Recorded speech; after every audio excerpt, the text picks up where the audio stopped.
tadi sudah kita diskusikan hasil belajar kita, sudah kalian presentasikan dan bisa mengamati ya dari penyebab adanya cacat las, cara mengatasinya, ya bagaimana nanti kondisi di lapangan itu bisa kita selesaikan ya. Nanti kalau kita perlu penambahan materi karena sebenarnya cacat las ini banyak sekali.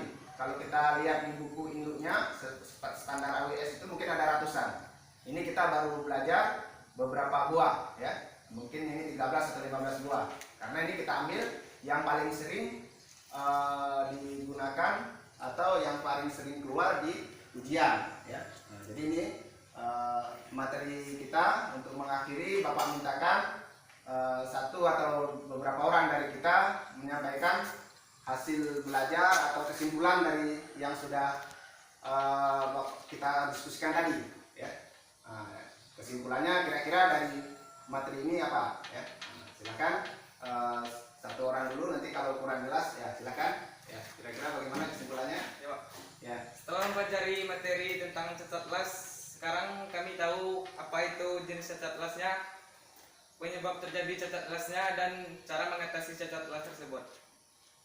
Ya, terima kasih ya, terima kasih. Jadi ini kita bisa memahami ya sesuai dengan tujuan belajar kita, indikatornya tadi ya. Di awal belajar tadi Bapak sudah sampaikan, kita bisa memahami jenis cacat las, bisa tahu penyebabnya dan bisa cara mengatasinya. Jadi sini ada yang ditanyakan? Ya. Ada yang ditanyakan? Siap tidak? Siap. Jelas semua ya? Siap jelas. Jadi seperti Bapak pesan tadi, nanti bisa kita baca modulnya lebih lanjut ya, karena kita kan ini sudah kelas 3, sudah mau ujian, itu kalau bisa dihafal ya, dihafal jenis cacat las ini, karena biasanya dalam 40 soal ujian itu ada 2 buah materi untuk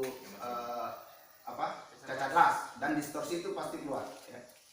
Setiap tahun itu ada soal distorsi, bahkan soal kita waktu kita uji kompetensi juga ada ya.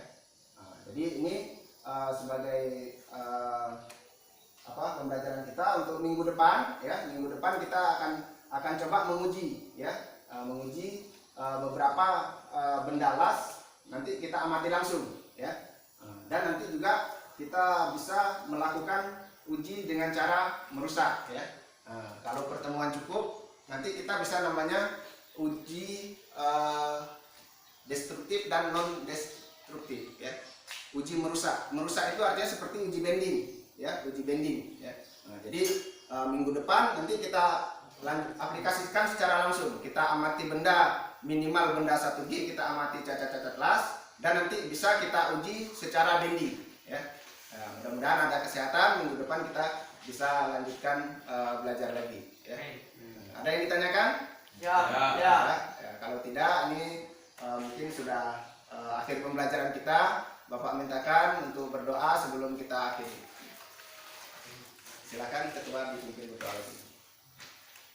Ya, sebelum kita selesai belajarnya. Sebelum selesai. Ya. Setelah belajar, mari kita mulai.